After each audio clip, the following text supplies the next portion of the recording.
हन्ताडं नमो सिद्धाडं नमो आयर्याडं नमो उवझायाडं नमो लोये सविसाहूणं मङ्गलं भगवान् वीरो मङ्गलं गौतमो गणी मङ्गलं कुन्दकुन्दाद्यो जैन धर्मोऽस्तु मङ्गलम् सर्वमङ्गलमाङ्गल्यं सर्वकल्याणकारकं प्रधानं सर्वधर्माणां जैनं जयतु शासनं जैनं जयतु शासनम्। धर्म, आज हमारी बहुत विशिष्ट चर्चा यहाँ से प्रारंभ होने जा रही है। 3 दिन की ये चर्चा होगी मुख्य रूप से। क्या चर्चा है? हम हर समय धर्म करते हैं लेकिन ये नहीं जानते हैं कि वास्तव में धर्म होता क्या है। मैं जितने भी यहाँ पे सब लोग बैठे हैं, मैं आप लोगों से पूछूं कि आप अपने अपने हिसाब से धर्म की परिभाषा क्या अपने दिमाग में मनाते हो? सबसे अलग अलग सब धर्म के संदर्भ में अपने अपना अलग सोचते होंगे। कोई कहता होगा कि पूजा पाठ करने में धर्म है, जो अभिषेक का बहुत प्रिय होगा वो कहेगा अभिषेक करने में धर्म है, जो स्वाध्याय करने का इच्छुक होगा वो कहेगा स्वाध्याय करने में धर्म है। अगर अभी 10 लक्षण पर्व गए तो कोई कहेगा कि भैया उपवास करने में ही धर्म है। मतलब सब अलग अलग चीज़ें अपने हिसाब से बताएंगे कि ये धर्म है, ये धर्म है, ये धर्म है, लेकिन उसके बावजूद भी ये वास्तव में धर्म की परिभाषा है ही नहीं। मैं यहाँ पे पूजा पाठ को धर्म नहीं कह रहा, मैं यहाँ पे स्वाध्याय करने को भी धर्म नहीं कह रहा। क्यों नहीं कह रहा? वो सब अभी हम इनके माध्यम से जानेंगे। सर्वप्रथम हम धर्म क्यों करें और धर्म कब करना चाहिए, धर्म किसको करना चाहिए, कैसे करना चाहिए, इत्यादि विषयों पे हम पूरी चर्चा अभी करने जा रहे हैं। सबसे पहले हम क्या देखेंगे? धर्म क्यों करना चाहिए और कब करना चाहिए। कभी कभार लगता है कि युवा पीढ़ी जो होती है ना, हमें धर्म नहीं करना, धर्म करना बिल्कुल ठीक नहीं है, क्या करेंगे, धर्म तो बुढ़ापे में करने की चीज़ है, अभी नहीं करना। लेकिन उसके बावजूद भी हम युवा पीढ़ी के हिसाब से सोचें कि धर्म हमें कब करना चाहिए और क्यों करना चाहिए। तो कह रहे हैं धर्म हमें हर समय करना चाहिए, प्रतिदिन करना चाहिए। कोई ऐसा समय नहीं बीतना चाहिए जब हम धर्म ना करें। लग रहा होगा पता नहीं क्या चर्चा कर रहे हैं। चलो ठीक है, धर्म की चर्चा नहीं करते हैं, किसकी चर्चा करें आप लोग बताओ? टीवी की चर्चा करें? आज टीवी देखते हैं, एक साथ सब बैठ के पिक्चर देखते हैं, या एक काम करते हैं, बहुत बोर जा रहा है, लूडो खेलना प्रारंभ करते हैं, सब एक साथ लूडो खेलते हैं, खेलना चालू करें। अब लॉकडाउन चल रहा है, लॉकडाउन के बीच में बहुत सारे अब क्या करेंगे, बोर हो रहे हैं, गेम खेलना चालू करते हैं। मतलब कि कुछ ना कुछ हमें करना है लेकिन धर्म नहीं करना है। चलो ठीक है, हम लूडो यहाँ पे खेलना प्रारंभ करेंगे, लेकिन मैं पूछना चाहता हूँ लूडो खेलने में, पिक्चर देखने में क्या हमें सुख मिलने वाला है? चलिए ठीक है, आप कह सकते हो हाँ भैया जब हम जीतेंगे तो बड़ा सुख मिलने वाला है। कितनी देर का होगा वो सुख? कितनी देर का? थोड़ी सी देर का। उसमें से भी अगर कोई सामने वाले हमको हरा दे तो वहीं पे हमारा दुख चालू हो जाता है। इसलिए हम बात कर रहे हैं यहाँ पे धर्म की। विषय कषाय में सबको आनंद आता है, लेकिन उसके बावजूद भी हम धर्म की बात करने जा रहे हैं जिसमें हमें वास्तव में आनंद आना चाहिए। क्यों आना चाहिए धर्म में आनंद? क्या हो जाएगा धर्म को करके? तो बहुत कुछ होने वाला है, बहुत सारी क्वालिटीज़ हमें मिलने वाली है जब हम धर्म को दिन प्रतिदिन करने जाएंगे। सबसे पहले जाने कि वास्तव में धर्म होता क्या है, धर्म किसे कहते हैं। तो सीधी सीधी परिभाषा हमें मिली ग्रंथों के आधार से, वत्थु स्वभावो धम्मो। सब एक साथ बोलिए, वत्थु स्वभावो धम्मो। क्या मतलब हुआ ये प्राकृत के शब्द हैं। वत्थु स्वभावो धम्मो। वत्थु अर्थात वस्तु, वत्थु स्वभावो अर्थात स्वभाव, धम्मो अर्थात धर्म। मतलब वस्तु के स्वभाव को धर्म कहते हैं।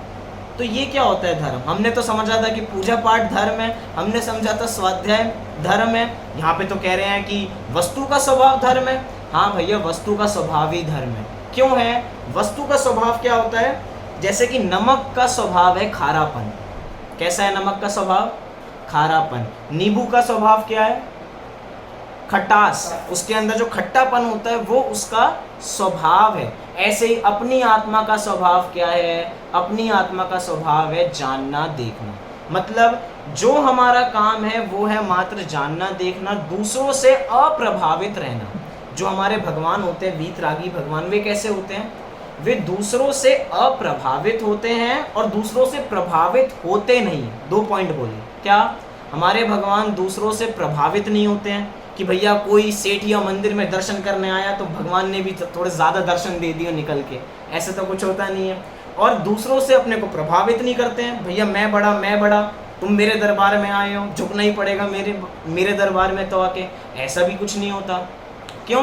क्योंकि भगवान को कुछ प्रदर्शन का ऐसा कोई भाव नहीं है कि भैया मेरे मंदिर में आए हो तो तुम्हें मेरे दर्शन करने पड़ेंगे। शांतिनाथ भगवान के मंदिर में आए हो तो इनके दर्शन करने पड़ेंगे। ऐसे ही हमें यहाँ पे बनना है। क्या? कि हमें किसी से प्रभावित नहीं होना है और किसी को प्रभावित करना नहीं है। ये है धर्म। मतलब क्या है? किसी से प्रभावित नहीं होना, मतलब कि कौन बड़ा कौन छोटा, किसके पास कितनी बड़ी गाड़ियाँ, कितने बड़े घर, किसके पास कितना रुपया पैसा, इससे प्रभावित ना होकर उसके आत्मिक गुणों से जब हम प्रभावित होंगे तब हम सबको समान दृष्टि से देख पाएंगे। अभी हम समान दृष्टि से नहीं देख सकते सबको। क्यों नहीं देख सकते? क्योंकि मन में जो छोटा या बड़े का भेद आता है ना, कि ये छोटा और मैं बड़ा। घर के अंदर काम वाले काम करने के लिए आते हैं, उसके अंदर भावना हो जाती है ये छोटे और हम बड़े, इनसे तो जो मर्जी काम कराना वो काम करा लो, ये तो पैसे पे नाचते हैं। क्या? इनको पैसा दो और तमाशा देखो। भैया नहीं, यहाँ पे कह रहे हैं महावीर भगवान की पहली शिक्षा कि सब आत्माएं बराबर हैं, कोई छोटा बड़ा नहीं। अपने साथ तो ऐसी दुविधा है कि अगर हमारे घर में 3 फ्लोर हो, हमें ऊपर का फ्लोर की सफाई ना करानी हो, भैया देखो ऊपर की सफाई नहीं करानी है तो एक काम करते हैं, कुछ डस्टिंग करा लेते हैं। मतलब व्यक्ति को छोड़ना नहीं, कुछ ना कुछ काम कराना है। क्यों? क्योंकि भाई पैसे दे रहे हैं, वो हमसे छोटा है। मतलब यहाँ पे कह रहे हैं छोटे बड़े की भावना हमें नहीं रखनी है, तभी हम धर्म को समझ पाएंगे, अन्यथा हम धर्म को नहीं समझ पाएंगे। मतलब धर्म को समझने का कॉन्सेप्ट ही ये है, जब हम सबको एक समान समझेंगे तभी हमारे अंदर धर्म उतरने वाला है। जब तक छोटा बड़ा समझेंगे तब तक अंतरंग में धर्म उतरने वाला नहीं है। ये तो बात हुई थोड़ी धर्म की, लेकिन मैं पूछना चाहूँगा कि कब करना चाहिए हमें धर्म? कब करना चाहिए? उदाहरण लूँ, जब हम बीमार होते हैं तो हम डॉक्टर के पास कब जाते हैं? जनवरी में जाते हैं या फरवरी में जाते हैं या दिसंबर में जाते हैं या सोमवार को जाते हैं, मंगलवार को जाते हैं। जब बीमार होते हैं तब डॉक्टर के पास जाते हैं। उस समय हम दिन नहीं देखते, रात नहीं देखते, बस बीमार है तो हमें उसका इलाज तुरंत चाहिए ही चाहिए। अर्जेंट का ज़माना है आजकल, तो इंस्टेंट हर चीज़ चाहिए। अब इंस्टेंट डॉक्टर बीमार होंगे तो डॉक्टर के पास तुरंत जाएंगे। ऐसे ही जो ये अंतरंग में हम बीमार हो चुके हैं ना, अंतरंग से कैसे बीमार हो गए हैं? कषाय अंतरंग से, क्रोध, मान, माया, लोभ। कभी कभार ऐसे हो जाते हैं ना, ऐसे चौड़े हो जाते हैं तो समझना मान आ गया। कभी कभार ऐसे हो जाते हैं तो समझना हम दीन हो गए हैं, ये भी मान का एक रूप है। कभी कभार पैसे का रौब आ जाता है तो हम बड़े हो गए। कभी कभार थोड़े पैसे कमाने के लिए मायाचारी कर लेते हैं, वो क्रोध। इसके कारण ही आप क्रोध करेंगे, दूसरों को छोटा दिखाने के लिए क्रोध करेंगे कि भैया मैं बड़ा। मतलब कि क्रोध, मान, माया, लोभ, जब तक ये 4 कषाय रहेंगी तब तक अपने अंतरंग में धर्म उतरने वाला नहीं है। जब ये 4 हट जाएंगी तब हम वास्तव में धर्म अपने अंदर प्रवेश कर पाएगा। प्रवेश का द्वार तब होगा। नहाते कब है हम सब? रोज नहाते हैं। कौन कौन नहीं नहाता? सब रोज नहाते हैं। मतलब कि शरीर की मलिनता को दूर करने के लिए हम रोज नहाते हैं। अब अंतरंग में जो कूड़ा कचरा हमने अंदर मचाया है, हमने जो क्रोध, मान, माया, लोभ रूपी कषाएं अंदर जागी हैं, उसको हमें कब साफ करना पड़ेगा? जब जब गंदी होंगी तब तब साफ करना पड़ेगा। इसलिए कह रहे हैं कि धर्म क्या है? धर्म तो वास्तव में समता का नाम है। अंतरंग में क्रोध, मान, माया, लोभ, कषायों का दूर हो जाना, इसका नाम धर्म है। अब कब करें धर्म? बुढ़ापे में करना चाहिए धर्म। कुछ लोग होते हैं वो कहते हैं चलो ठीक है हम धर्म तो करेंगे, लेकिन कब करेंगे? भैया बुढ़ापे में करेंगे धर्म। मैं पूछता हूँ किसको पता है अपना बुढ़ापा कब आने वाला है? किसी को पता है कि मैं बूढ़ा होऊंगा भी नहीं होऊंगा, कभी जवानी में ही मर जाऊँ? किसी को कुछ पता नहीं कि हम अपने साथ क्या होने वाला है। लेकिन धर्म हमें कब करना है? धर्म तो भैया बुढ़ापे में करना है। मैं पूछना चाहता हूँ, हम मरने कब वाले हैं? जैसे मरने की कोई तिथि निश्चित नहीं है ना, ऐसे धर्म की करने की कोई तिथि निश्चित नहीं है कि धर्म को कब करना है। धर्म को हर समय करना है, जब अंतरंग में कषाय ज़्यादा हावी हो रही हो या कषाय हावी नहीं भी हो रही, उसके बावजूद भी हमें धर्म एक ऐसी वस्तु जो हर समय करनी चाहिए, क्योंकि कुछ ना कुछ तो करेंगे ना। हर समय तो हम कषायों में रह नहीं सकते, वास्तविकता है। कभी कभार मंद कषाय भाव आते हैं तो कुछ ना कुछ कार्य करते हैं, धर्म के कार्य करते हैं, लेकिन वो धर्म के कार्य से क्या हमें आत्मा का सुख मिलने वाला है, इसके बारे में हम विचार करें, सोचें कि मतलब धर्म को करने से आत्मा का सुख प्राप्त होगा या नहीं, इसके बारे में भी विचारें, होगा या नहीं होगा। सोचो, आप लोगों से मैं पूछ रहा हूँ। मात्र पूजा पाठ हमने किया, देखिए पूजा पाठ शब्द लगा रहा हूँ मैं, मात्र पूजा पाठ करने का नाम धर्म नहीं। मात्र पूजा पाठ करने का निषेध नहीं है, अभिषेक करने का निषेध नहीं है, स्वाध्याय करने का निषेध नहीं है, लेकिन उसके बावजूद भी कषाय अंतरंग में रह जाए तो किसी मतलब का नहीं है। कोई व्यक्ति अभी 10 लक्षण पर्व गए, एक व्यक्ति ने बहुत बढ़िया उपवास रखा। क्या रखा? उपवास रखा। अब उपवास रखा है तो भैया कुछ तो लेना नहीं पूरे दिन भर में, अनंत चतुर्दशी का दिन है, कुछ किसी को खाना नहीं, कुछ पीना नहीं, लेकिन भैया चूहे तो दौड़ने लग जाते हैं। पहले खाया था, अब क्या हुआ, यहाँ पे कुछ खाया नहीं तो ये गर्म होने लग गया। अब जब ये गर्म होगा तो अंतरंग में क्रोध, मान, माया, लोभ। तुम्हें पता है ना, मैंने उपवास रखा है, मैं कुछ नहीं कर सकता, मेरे से कोई काम मत कराया करो, मैंने उपवास रखा है, अभी मैं नहीं कुछ कर सकता, ऐसी चीज़ें बोलेगा। मतलब कि एक तरफ आहार का त्याग किया, एक तरफ बाहर में खाना पीना छोड़ा, लेकिन अंतरंग में कषाय विद्यमान रह गई। अब वो अंतरंग में कषाय विद्यमान रह गई तो समझना हमने 10 लक्षण पर्वों में भी धर्म नहीं किया। सबसे बड़ी बात है, हमने ना पर्वों को तिथियों में बांट दिया। तिथियों में कैसे बांट दिया? धर्म के कौन से दिन है? अच्छा, अभी अब धर्म किया था हमने, 10 लक्षण पर्व आए थे, अष्टानिक आई थी, ये होते हैं धर्म के दिन, ये होते हैं धर्म के दिन। धर्म को हम दिनों में बांट सकते हैं। कौन सा शुभ मुहूर्त है धर्म करने के लिए, कोई मुझे बता सकता है? कब करना चाहिए? अभी कर लें, धर्म कर लें, रात को 2 बजे मन करे तो कर लें? नहीं, सुबह ही करना चाहिए, जब मन करे तब कर लेना चाहिए। धर्म एक ऐसी वस्तु है, मतलब इसका कोई समय निश्चित नहीं है कि हम किस समय करें, लेकिन अपनी मानसिकता ऐसी है कि भैया 10 लक्षण पर्व साल में 3 बार आता है, लेकिन हम मनाते तो बड़े रूप से कब है? एक ही बार मनाते हैं, भादों के मनाते हैं मुख्य रूप से, बस। अब उसके अंदर जो किया उतना बहुत है। अब तो भैया बड़ी मुश्किल से किया था, 10 दिन आते हैं हमारे, तो पता ही नहीं कैसे काटने पड़ते हैं, वो हमें ही पता है। जैसे 11वां दिन आए तो जैसे खुले सांड की तरह अब चाट पकौड़ी खाने का मुझे लाइसेंस मिल गया। अब तो 10 दिन तो बंधे हुए थे भैया। जैनियों का इतना रौब है कि और लोगों को पता होता है, दुकानदारों को पता होता है कि इनके 10 लक्षण पर्व चालू हो गए हैं, तो जो सब्जी वाले होते हैं वो अपने पास आलू, जितनी भी जमी कंद होती है, वो भी सब्जियां कम कर देते हैं। क्यों? वैसे तो जैनियों को खाने ही नहीं चाहिए, लेकिन उनको पता है भैया बिकने नहीं है। सामने से कोई व्यक्ति कह दे, अरे बाबूजी आपका तो 10 लक्षण पर्व चल रहा है ना, आपको तो आलू चाहिए नहीं होगा, और बाबूजी लेने गए थे आलू ही। अब बताओ, दुकानदार के सामने दुकानदार को पता है वो वहाँ पे जाके आलू नहीं खरीद पाएगा। मतलब अन्य लोगों को हमारे धर्म के बारे में इतना पता है, लेकिन उसके बावजूद भी हमें अपने धर्म के बारे में नहीं पता। हमें सबके बारे में पता है। मैं कहूँगा कि हम घर में जितने लोग हैं, हम 10 लोग हैं, 10 लोगों का हमें स्वभाव पता है कि आप कैसे हो, आपकी अंतरंग की भावना कैसी चलती है, किसको खाने में क्या पसंद है, सब कुछ पता है।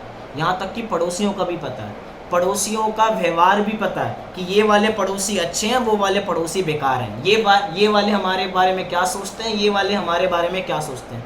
मतलब प्रत्येक व्यक्ति के बारे में पता है, लेकिन इस जीव को अपने बारे में नहीं पता कि वास्तव में मैं हूँ कौन। मतलब जो एक ज्ञायक भगवान आत्मा है, जो जानना देखना जिसका काम है, उसको हमने दर दर का भिखारी बना के रख दिया। कभी इधर जाता, कभी उधर जाता, भगवान के सामने भिखारी बन जाता है। क्या कहा? भगवान के सामने भिखारी बन जाता है। कैसे भिखारी बन जाता है? देखो भैया, होता है ना जैसे कि पेपर पास आने लगते हैं, अब तो चलो पेपर हो नहीं रहे हैं, एग्ज़ाम्स हो नहीं रहे हैं, भैया पेपर आने वाले हैं। जब भी मंदिर में जाओ, मतलब पेपर देने से पहले मंदिर ज़रूर जाना, 9 बार नमोकार मंत्र ज़रूर पढ़ना, गारंटीड पेपर अच्छे जाने वाला है। फिर क्या करना, पेपर में जाते ही सबसे पहले ऊपर एक स्वस्तिक बना देना, फिर वहाँ पे एक ओम बनाना, सब कुछ करना। फिर क्या होने वाला है, पक्का तुम्हारा गारंटी पेपर अच्छा जाने वाला है। किससे डिमांड कर रहे हैं हम ये सब, ये ध्यान रखना, हम उनसे डिमांड कर रहे हैं जिन्होंने सब कुछ छोड़ दिया है, जो खुद वीतरागी हो गए हैं। हम उनसे मांग रहे हैं भैया भगवान मुझे पास करा देना, जैसे भगवान तुम्हारा पेपर लिखने को आएंगे। गाड़ी, नई गाड़ी खरीदते हैं, नई गाड़ी खरीदते हुए क्या करते हैं, सबसे पहले कहाँ जाते हैं, भैया मंदिर जाएंगे, मंदिर में थोड़ी इसकी नई चीज़ ली, हम थोड़ी पूजा कराएंगे। मना नहीं है, कोई भी खुशी होती है तो हम तो मंदिर में जाते ही जाते हैं, घर में भी खुशी होती है तो मंदिर जाते हैं, दुखी भी होती है तो भी हम जिनेंद्र भगवान को याद करते हैं। लेकिन अंतरंग का अभिप्राय क्या है, ये भगवान के पास जाता है, भगवान मैंने 10 करोड़ की गाड़ी यहाँ पे ली है, भगवान कृपा करके कोई एक्सीडेंट ना हो जाए, बस ये बचा लेना, ठुक ना जाए कहीं पे। जैसे कि भगवान स्टीयरिंग व्हील पे आके बैठ जाएंगे और जहाँ जहाँ एक्सीडेंट होने वाला होगा वहाँ पे तुम्हें रोक लेंगे। भगवान से मांगते हैं, ये अंतरंग की भावनाएं हमारी सबकी, छोटी छोटी चीज़ों के लिए हम भगवान के पास जाते हैं। एक बहुत बढ़िया वाक्य है कि मंदिर शिक्षालय है, भिक्षालय नहीं है। भिक्षालय मतलब क्या होता है, जहाँ पे भिक्षा मांगी जाती है, जहाँ पे भीख मांगी जाती है। देखो भिखारी 2 प्रकार के होते हैं, एक भिखारी वो होते हैं जो मंदिर के बाहर बैठते हैं, देखे होंगे, और एक भिखारी वो होते हैं जो मंदिर के अंदर बैठते हैं। दोनों में अंतर क्या, बाहर वाले तुमसे मांग रहे हैं, तुम भगवान से मांग रहे हो और कह रहे हो भैया मैं सेठ, मैं सेठ, मैं सेठ। कहाँ के सेठ, तुम उनसे मांग रहे हो भैया यहाँ के। ये बात नहीं है कि कोई, वास्तव में तो कोई भगवान किसी को कुछ देते ही नहीं है। ये नहीं है कि मात्र हमारे भगवान वीतरागी हैं, हनुमान जी तो देते हैं, लक्ष्मी जी देती हैं, लक्ष्मी जी धन देती है ना, वो लक्ष्मी जी की मूर्ति हम स्थापित करते हैं, भैया इससे पैसा आएगा। कोई नहीं देता, ऐसी बात नहीं है कि महावीर भगवान वीतरागी हैं, कोई किसी को कुछ दे नहीं सकता। देखो मैं आप सबको कुछ ना कुछ समझा रहा हूँ, तो मैं आपको कुछ दे रहा हूँ या नहीं दे रहा हूँ।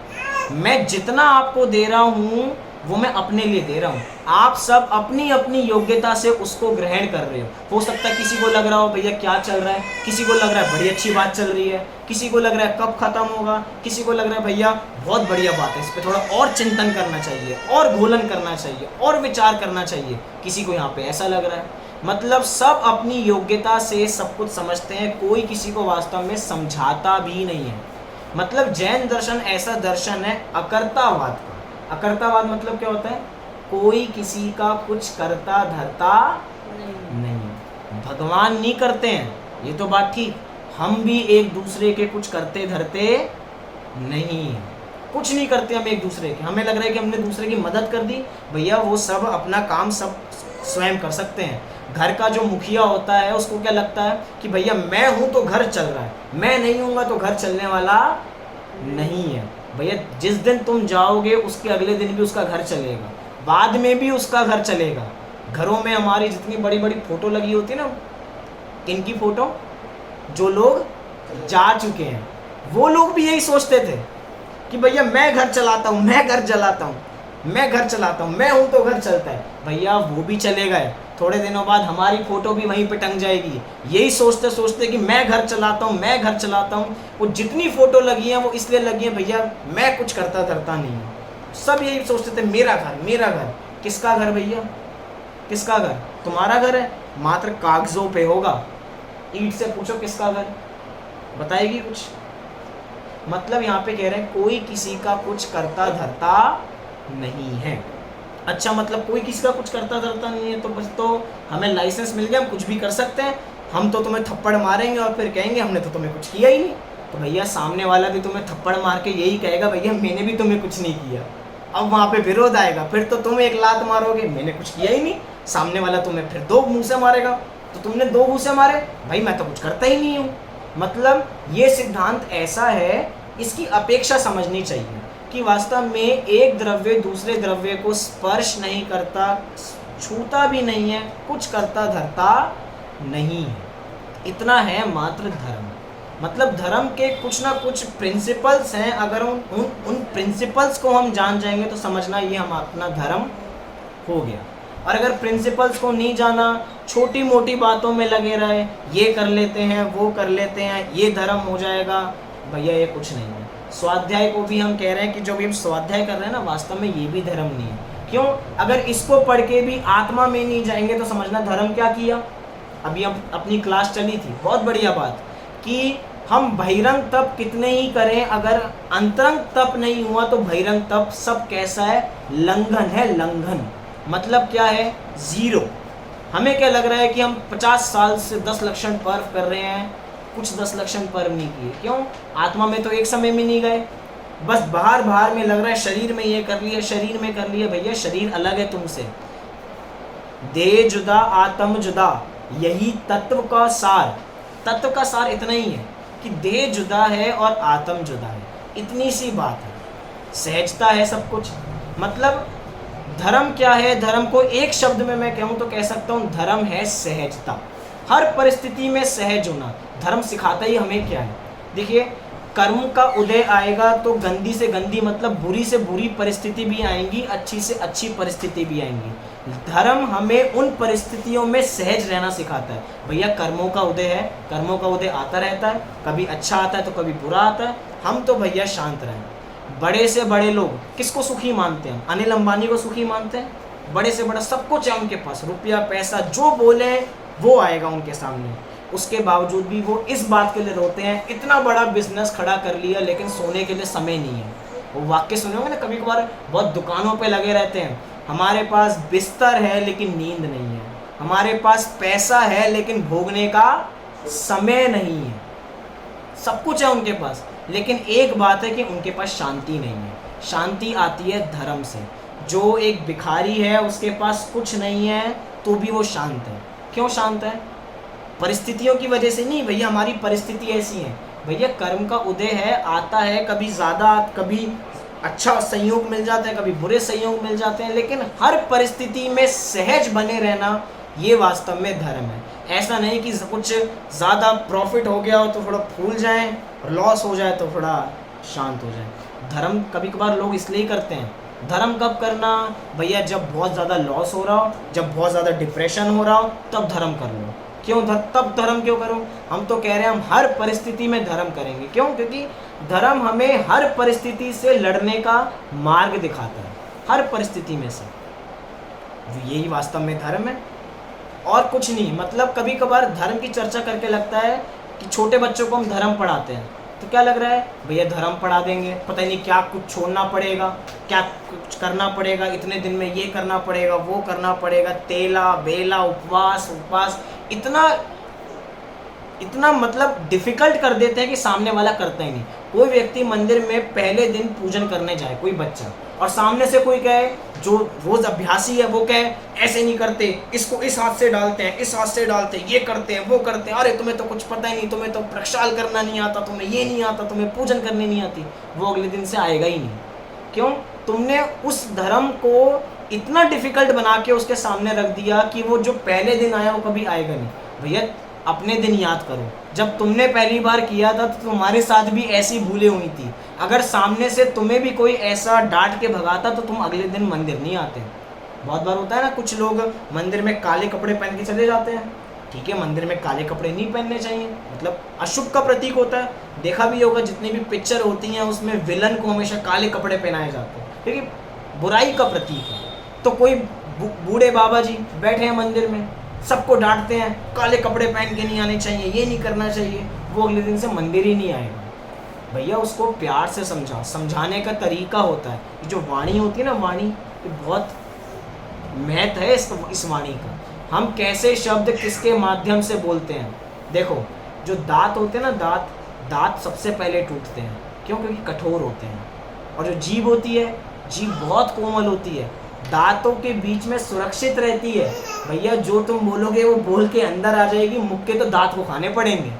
तुम तो कुछ भी बुरा बोल लो, टूटेंगे तुम्हारे दांत। इसलिए कह रहे हैं भैया वाणी ऐसी होती है कि वाणी का प्रयोग सही करना चाहिए, मतलब देख संभाल के हमें वाणी का प्रयोग करना चाहिए। ऐसे नहीं कि मतलब कुछ भी कर दिया और हो गया। एक छोटी सी कहानी है, एक बहुत सेठ जी थे। सेठ जी की धर्म पत्नी सेठानी जी बार बार सेठ जी को बोलती थी कि धर्म कर लो, धर्म कर लो।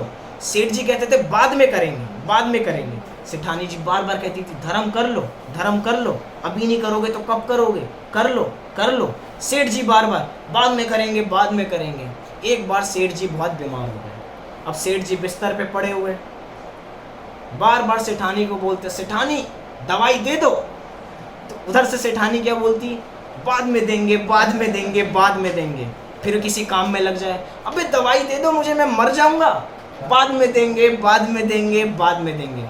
सेठ जी को लगा कि ये मेरे से बदला ले रही है, मैंने कहा था ना धर्म हमें बाद में करना है। तो बाद में सेठानी ने समझाया, भैया मैं तुम्हें समझा इसी तरीके से रही हूँ कि जैसे तुम बार बार बोलते हो धर्म को बाद में करेंगे बाद में करेंगे बाद में करेंगे, बाद में कब आएगा, जब तुम बीमार थे तब तुमने दवाई ली। ऐसे ही अभी तुम 84 लाख योनियों में परिभ्रमण करते रहते हो, थोड़ी सी पर्याय है, कितने वर्ष, मतलब पंचम काल में उत्कृष्ट आयु कितनी है अपनी, 120 वर्ष। 120 वर्ष से ऊपर कोई जा नहीं सकता इसमें। उसमें से भी धीरे धीरे बुढ़ापे का रेट कम होता जा रहा है। पहले 100 साल में बूढ़े होते होंगे तब 80 में हो जाते हैं, अब 50 साल में बूढ़े हो जाते हैं। धीरे धीरे इतनी बीमारियां हो गई हैं कि 30 साल में बुढ़ापा झलकने लग जाता है, झुर्रियाँ मुंह पे आ जाती हैं, बीमारियां इतनी हो जाती हैं। इसलिए कह रहे हैं भैया अभी हमारी सारी इंद्रियां बराबर हैं, अभी हमें सुनाई दे रहा है, अभी हमें दिखाई दे रहा है, अभी पढ़ लो, बात का क्या भरोसा। बाद में तो जब तुम्हारी इंद्रियां शिथिल नहीं होंगी, किसी कोने में बिस्तर में पड़े रहोगे, तुम मांगोगे पानी वो तुम्हें खाना ला के देंगे, तुम मांगोगे खाना वो तुम्हें पानी ला के देंगे। मतलब कि सब इंद्रियां शिथिल हो जाएंगी तो धर्म होने वाला नहीं है। धर्म की नींव डालनी है तो हमें अभी से उस धर्म के बीज डालने पड़ेंगे। धर्म के बीज नहीं डालेंगे तो हमारा जो वृक्ष है वो पल्लवित कभी होने वाला नहीं। इसलिए धर्म कब करना, पहले दिन से ही हमें धर्म करना चाहिए। पाठशाला कब जाना, पाठशाला लगती है ना मंदिरों में, तो पाठशाला कब जाना, पहले दिन से ही जाना। क्यों, क्योंकि जैसे कच्चा घड़ा होता है ना, मिट्टी, कच्ची मिट्टी ऐसी होती है, उसको जिस आकार में ढालो वो उस आकार में ढल जाती है। बच्चों को जो सिखाओ वो सीख जाते हैं। लेकिन अगर वही घड़ा, कच्चा घड़ा पक्का हो जाएगा तो उसके अंदर उसकी शेप बदलना चाहेंगे, वो बदलने वाली नहीं है, वो तो अब घड़ा टूटेगा और कुछ उसका होने नहीं वाला। ऐसे ही अब हम इतने परिपक्व हो चुके हैं, अभी भी अगर धर्म को प्रवेश अंदर करना चाहें तो उसको कर सकते हैं कि अपना चित्त वास्तव में, जैसे एक तलवार की म्यान होती है ना, म्यान, जो तलवार की म्यान टेढ़ी मेढ़ी हो तो उसमें सीधी तलवार जाती नहीं है, म्यान सीधी होगी तो तलवार भी उसके अंदर जाएगी। ऐसे ही अपना चित्त जो है, अपना जो मन है, उसको बहुत हमें शांत बनाना पड़ेगा, सरल बनाना पड़ेगा। हम बाहर के अलग हैं, अंदर के अलग हैं। सबके मुख पे एक, जैसे कि एक पहले कार्टून आता था, उसके अंदर वो एक हंसी का मुखौटा लगा लेता था, अंतरंग में दुखी रहता था।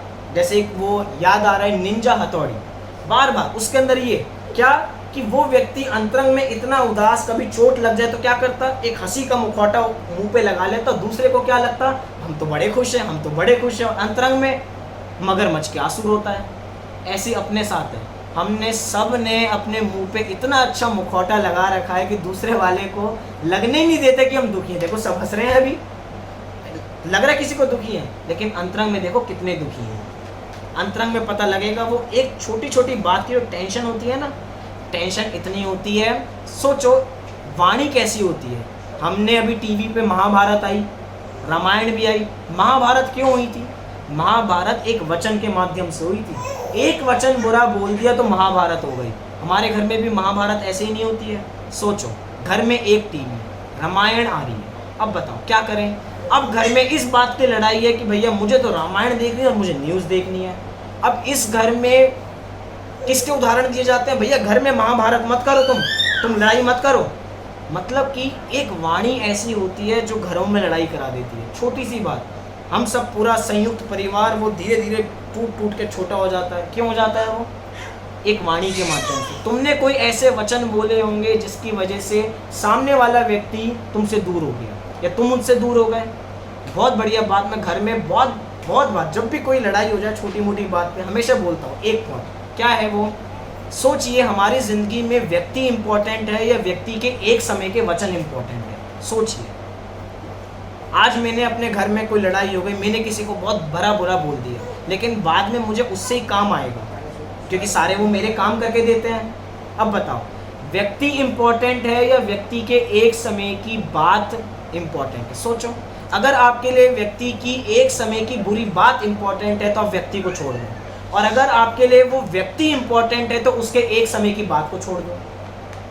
भैया उसने अगर 24 घंटे में से तुम्हें 10 मिनट डांट दिया है तो 23 घंटे 50 मिनट तुम्हें पुचकारा भी तो है, उसको तुम भूल जाते हो। 10 मिनट के द्वेष की वजह से तुम उससे दूर भागने लग जाते हो, रिश्ते टूट जाते हैं। देखा, अब जब हम जाते हैं अपनी वहीं पे गली में, एक बड़ा सा घर, एक बड़े से घर, दो भाइयों में लड़ाई हुई, वो घर इतने छोटे छोटे हो गए कि दोनों ने अपने अलग अलग घर कर लिए, इतने छोटे छोटे घर में रहने लगे। अभी तक कितने बड़े घर में रहते थे, एक वचन ऐसा बोला कि उसने व्यक्ति को अलग कर दिया और सब अपने अलग अलग बिछुड़ गए। इसलिए कह रहे हैं भैया धर्म ऐसा है, इसको हमें देख संभाल के समता जिससे अपने जीवन में आए ऐसे करना चाहिए। धर्म कषायों का नाम नहीं है, निकषाय होके हमें धर्म को करना चाहिए। सीधा सीधा क्या हूँ, हमें धर्म स्वार्थी बन के करना चाहिए। अंत कर रहा हूँ बिल्कुल। क्या धर्म कैसी चीज़ है? स्वार्थीपन है। कहते हैं ना, जगत में बहुत लोग स्वार्थी हैं। हम जगत में स्वार्थी तो हर काम में होते हैं, हर चीज़ में अपना फ़ायदा देखते हैं। वो दुकानदार सामान बेचता है दुकान पे तो कहता है भैया थोड़े पैसे कम कर लो, तो सामने वाला व्यक्ति कहता है भैया इतने की तो मुझे ही नहीं पड़ी। मतलब सामने वाला व्यक्ति उससे हर तरीके के वचन बोलेगा उससे पैसे निकलवाने के लिए। लोक व्यवहार में हम बहुत स्वार्थी होते हैं। एक बार हम धर्म में भी स्वार्थी होके देखें, क्योंकि धर्म में वास्तव में महावीर भगवान स्वार्थी हुए थे ना, इसकी वजह से उन्होंने अपना कल्याण किया। अपना कल्याण किया तो सहज ही दिव्य ध्वनि 12 वर्ष तक खिलती रही। अगर हमेशा दूसरों को ही पर कल्याण करने के लिए दौड़ते रहेंगे, बड़े बड़े कार्यक्रमों का आयोजन कराएंगे, तो भैया तुम खुद कब करोगे?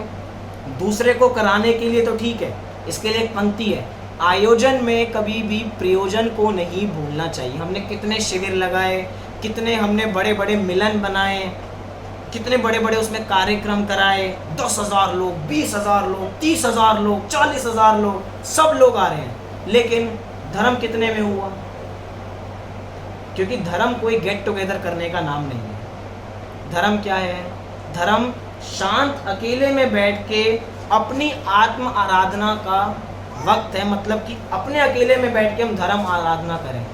लोक व्यवहार सब चलेगा, ऐसा नहीं कह रहा है कि हम लोक व्यवहार से कट जाएं, लोक व्यवहार भी चलेगा, लेकिन कुछ समय के लिए अपने लिए समय निकालें, स्वाध्याय करें, स्वाध्याय को करके अपना कल्याण करें, तो ही अपना कल्याण होने वाला है। तो हम धर्म को समझ के धर्म कब करें, क्यों करें, कैसे करें, इस सब की बात हम आगे के दिनों में भी 2 दिनों में करेंगे। इतनी चर्चा को हम अपने अंतरंग में उतारें और अपना कल्याण करें। इसी मंगल भावना से मैं अभी की बात को पूरी करता हूँ। जय श्री राम।